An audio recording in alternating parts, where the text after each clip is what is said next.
Bonjour et bienvenue. Aujourd'hui, on s'attaque à un vrai casse-tête pour quiconque s'intéresse au sport de haut niveau.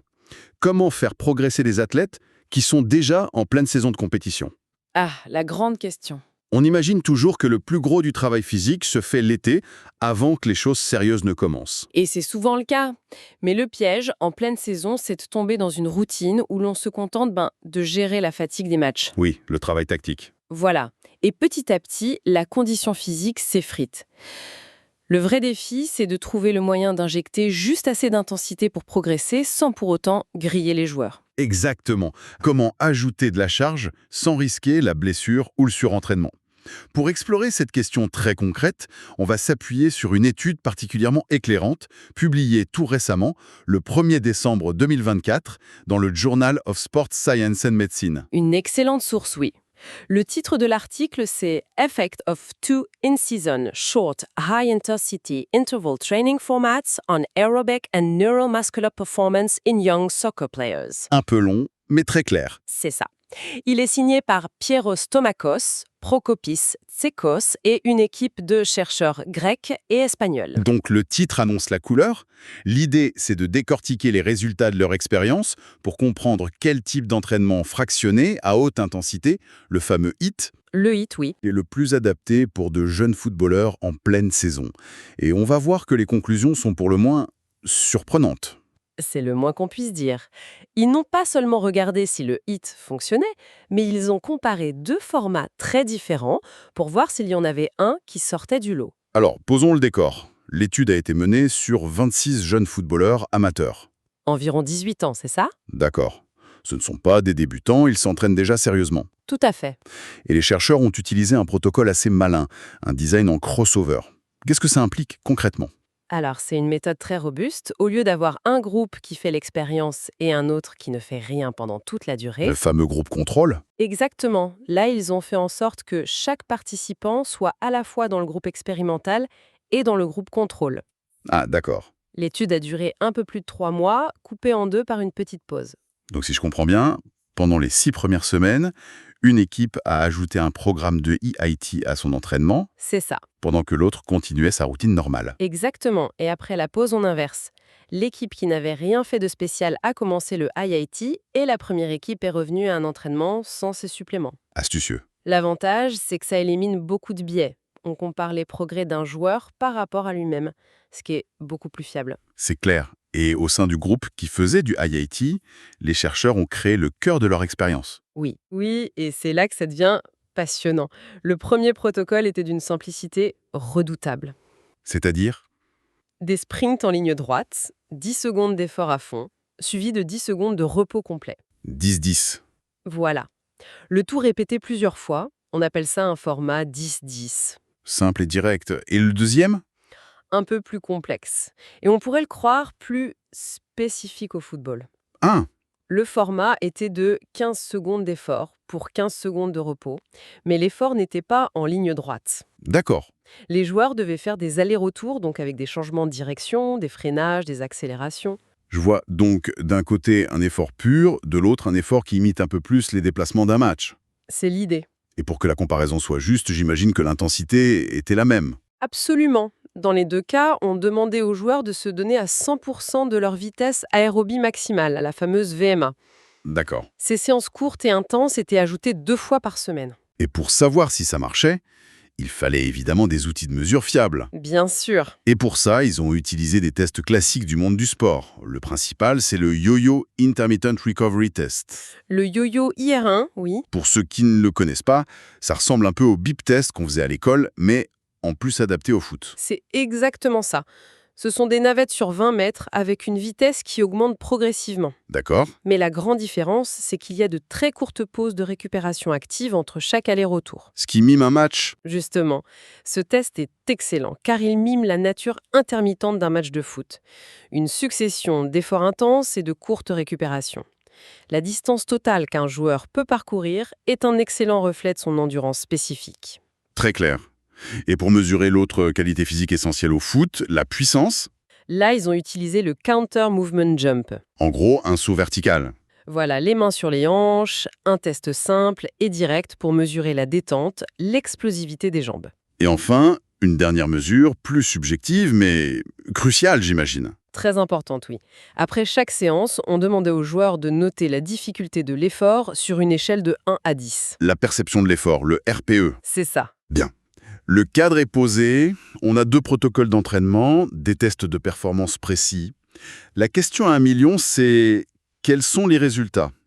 Est-ce que ce petit ajout de hit, 2 fois par semaine, a vraiment fait une différence? Alors, la première réponse est un grand oui, sans ambiguïté. D'accord. Que ce soit le format simple ou le format complexe, les deux groupes qui ont suivi le programme de HIT ont vu leur performance au test yo-yo s'améliorer de manière très significative.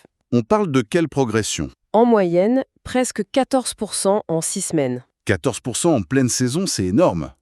Ça montre déjà que l'entraînement de foot classique Ne suffit pas. ne suffit pas pour pousser les joueurs à leur maximum sur le plan de l'endurance. Mais c'est la comparaison entre les 2 formats qui est le vrai plat de résistance de cette étude.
Bien, le cadre est posé, on a 2 protocoles d'entraînement, des tests de performance précis.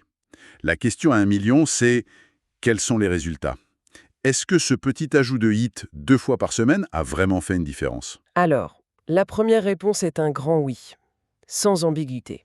D'accord. Que ce soit le format simple ou le format complexe, les deux groupes qui ont suivi le programme de HIT ont vu leur performance au test yo-yo s'améliorer de manière très, très significative. On parle de quelle progression? En moyenne, presque 14% en 6 semaines. 14% en pleine saison, c'est énorme. Ça montre déjà que l'entraînement de foot classique Ne suffit pas. ne suffit pas pour pousser les joueurs à leur maximum sur le plan de l'endurance.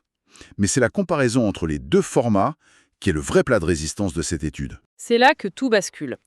Intuitivement, on pourrait parier sur le format 15 secondes avec changement de direction. Bah oui, C'est plus long, ça ressemble plus à un match, on se dit que ça doit être plus efficace. c'est exactement ce que j'aurais pensé. On nous répète sans cesse que l'entraînement doit être spécifique au sport pratiqué. Et pourtant, C'est tout l'inverse qui s'est produit. Le format le plus simple, le 10-10 en lignée droite, a produit des améliorations 45 à 50% supérieures à celles du format 15-20-15. attends, une seconde, presque 50% de mieux, c'est une différence colossale. C'est énorme. On a des chiffres précis pour se rendre compte? Les chiffres de l'étude sont frappants. Le groupe 10-10 a amélioré sa distance au test yo-yo de 18,5%. 18,5%? C'est spectaculaire. Pendant ce temps, le groupe 15-20-15 a progressé de 9,0%. Ce qui est déjà bien, mais Mais c'est littéralement 2 fois moins. c'est fou. La même tendance se retrouve sur d'autres indicateurs, comme la VO2 max estimée. Exactement la même. Une amélioration de 5,6% pour le groupe simple contre 3,0% pour le groupe complexe. D'accord. Mais le plus incroyable, c'est quand on regarde la perception de l'effort. Ah oui, le fameux RPE. Ne me dis pas que l'entraînement le plus efficace était aussi le plus facile. C'est précisément ça. Les joueurs ont noté la difficulté du format 10 secondes à 4,7 sur 10 en moyenne. Donc une difficulté modérée. Voilà, le format 15 secondes, lui a été noté à 6,4 sur 10, ce qui est perçu comme nettement plus dur. Ah mais quand même. On a tous connu ça, 2 séances qui semblent similaires sur le papier, mais l'une vous laisse vider et sur l'autre, on a l'impression de pouvoir continuer. C'est ce qui se passe ici. Donc, si je résume la situation, on a un entraînement qui est perçu comme plus facile, qui dure moins longtemps au total, Oui, et qui donne des résultats presque 2 fois supérieurs. C'est le saint Graal pour un préparateur physique. Mais alors, voilà la question. comment est-ce possible physiologiquement? Ça défie la logique du no pain, no gain. C'est une question fascinante et l'article avance une hypothèse très intéressante. La clé ne serait pas dans l'intensité de l'effort cardiovasculaire, qui est maximal dans les deux cas, mais dans la charge métabolique au niveau du muscle. Qu'est-ce que ça veut dire, charge métabolique? Alors, le format 15 secondes, avec ses changements de direction constants, impose d'énormes contraintes au corps. D'accord. Chaque freinage et chaque réaccélération coûtent très cher en énergie et sollicitent massivement la filière anaérobie.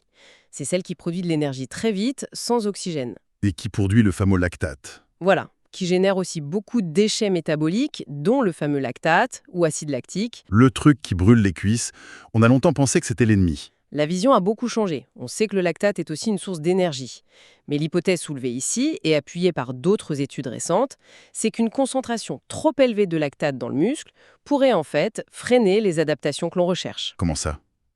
Ça bloquerait le processus de progression? En quelque sorte, ça pourrait interférer avec ce qu'on appelle la biogénèse mitochondriale. Oula! Et le processus par lequel nos cellules fabriquent de nouvelles mitochondries, qui sont les petites centrales énergétiques où l'oxygène est utilisé.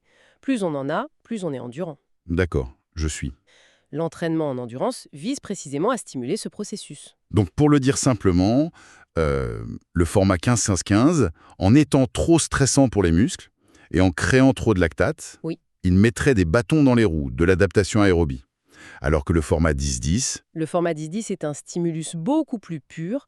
Il pousse le cœur et les poumons dans le rouge, ce qui est excellent pour déclencher les adaptations cardiovasculaires. bien sûr. Mais il le fait avec une charge métabolique musculaire plus faible, moins de pollution par le lactate. C'est peut-être la fenêtre idéale pour stimuler la création de mitochondries sans la freiner en même temps. Un stimulus plus propre en quelque sorte? C'est une bonne image. C'est une explication vraiment élégante. Mais il y a un autre résultat dans l'étude, ou plutôt une absence de résultat qui est aussi très parlante. Ah oui? Ça concerne le saut vertical. Intuitivement, je me serais dit que les changements de direction, avec les freinages et les relances, ça devait forcément avoir un petit impact sur l'explosivité. Vraiment aucun. C'est une excellente remarque. Et la réponse est non, aucun. Dans aucun des groupes, la performance au saut vertical n'a bougé d'un iota. Ni en bien, ni en mal. Ni en bien, ni en mal. Qu'est-ce qu'on doit en conclure? Ça illustre parfaitement un principe fondamental de l'entraînement. La spécificité. D'accord. Pour améliorer la puissance explosive maximale mesurée par un saut, il faut un stimulus spécifique, du travail de force avec des charges lourdes ou de la pliométrie. Des sauts en hauteur, ce genre de choses. Voilà. Le IHIT, même avec des changements de direction, est un exercice d'endurance de force, pas de force maximale. Le stimulus n'est tout simplement pas le bon. D'accord, mais le fait que la performance n'ait pas baissé, c'est aussi une information en soi, non? C'est même une excellente nouvelle pour les entraîneurs. Ça signifie que cet ajout de IHIT, 2 fois par semaine, est très bien toléré. On ne perd rien d'un côté pour gagner de l'autre. Exactement. Il ne crée pas une fatigue neuromusculaire telle qu'elle viendrait nuire à l'explosivité des joueurs. On peut donc améliorer leur endurance de manière spectaculaire sans sacrifier leur punch, leur détente. C'est un équilibre parfait. Et grâce au design de l'étude, on a une dernière information très précieuse. On peut voir ce qui se passe quand les joueurs arrêtent le IHIK. Oui, L'équipe qui l'a fait pendant les 6 premières semaines, qu'est-il advenu de ses performances après, quand elle est revenue à la routine? eh bien, la magie n'a pas continué d'opérer. Ah, Pas du tout. Et c'est un point crucial. Dès que l'équipe A arrêté le stimulus IIT, ses performances au test yo-yo ont commencé à redescendre semaine après semaine. d'accord. Pendant ce temps, l'équipe B, qui stagnait, a vu ses performances décoller dès qu'elle a commencé le programme. L'article présente un graphique où l'on voit les deux courbes se croiser, c'est très visuel. Le message est donc très clair. Les bénéfices ne sont pas acquis. Si on arrête de stimuler cette qualité physique, elle régresse. L'entraînement de foot seul ne suffit pas. C'est peut-être l'enseignement le plus important pour la pratique de terrain. On ne peut pas se reposer sur les acquis de la pré-saison. Pour maintenir et, a fortiori, améliorer la capacité à répéter les efforts intenses, il faut un travail ciblé et continu tout au long de l'année. Et cet ajout de 2 petites sessions de HIIT par semaine apparaît comme une stratégie. Non seulement efficace, mais presque indispensable. Et si on veut être encore plus précis, c'est le format 10 secondes qui semble être le grand gagnant. Clairement, Plus efficace, moins fatigant perçu, difficile de trouver des défauts. absolument. Il offre un rapport bénéficie-risque-temps investi qui semble imbattable d'après cette étude. Si on devait synthétiser les points clés de cette analyse, primo, ajouter du HIIT court en saison est une stratégie très payante. Ça, c'est clair. Deuxièmement, et c'est la grande surprise, le format le plus simple et le plus court, 10-1-10, est presque 2 fois plus efficace que le format plus complexe, 1500-1500, pour l'endurance. Troisièmement, ce gain d'endurance se fait sans aucun impact, ni positif ni négatif, sur la puissance explosive des jambes, qui demande un travail différent. Et enfin, Et enfin, ces gains sont fragiles. Si on arrête le stimulus, on perd les bénéfices. Il faut de la régularité. tout ça nous amène à une réflexion un peu plus large. Cette étude bouscule un peu l'idée qu'on se fait de la charge d'entraînement. On a tendance à penser que plus c'est dur, long ou complexe, mieux c'est. Exactement. Et au fond, ça nous oblige à revoir un peu notre copie sur ce qu'on appelle la charge. C'est-à-dire, Cette étude suggère que pour optimiser une adaptation physiologique précise, la qualité du stimulus est peut-être plus importante que sa quantité brute. La question pour l'entraîneur n'est pas seulement est-ce que mes joueurs travaillent dur, mais plutôt mais plutôt, est-ce que le type de fatigue que je génère est celui qui va produire les adaptations que je recherche. Parfois, un stimulus plus ciblé, plus chirurgical, peut être bien plus puissant qu'un effort plus global et désordonné. Moins mais mieux. une conclusion qui ouvre de nouvelles perspectives. Ce travail de Piero Stomakos et ses collègues est un parfait exemple de science appliquée qui peut et qui devrait avoir un impact direct sur la manière dont on entraîne sur le terrain. C'est le but ultime de la recherche dans le sport, fournir des outils concrets et validés pour aider les athlètes et les entraîneurs à être meilleurs. Pour celles et ceux qui voudraient aller au fond des choses, consulter les données chiffrées, la méthodologie complète et les analyses statistiques, on ne peut que recommander la lecture de l'article original. Bien sûr. Il est disponible dans l'édition du 1er décembre 2024 du Journal of Sport Science and Medicine. Rien ne remplace jamais le contact direct avec la source pour se forger sa propre opinion. C'est sur cette invitation que se termine notre analyse. Merci de nous avoir suivis. N'oubliez pas de vous abonner à la chaîne et d'activer les notifications pour ne manquer aucune de nos prochaines explorations.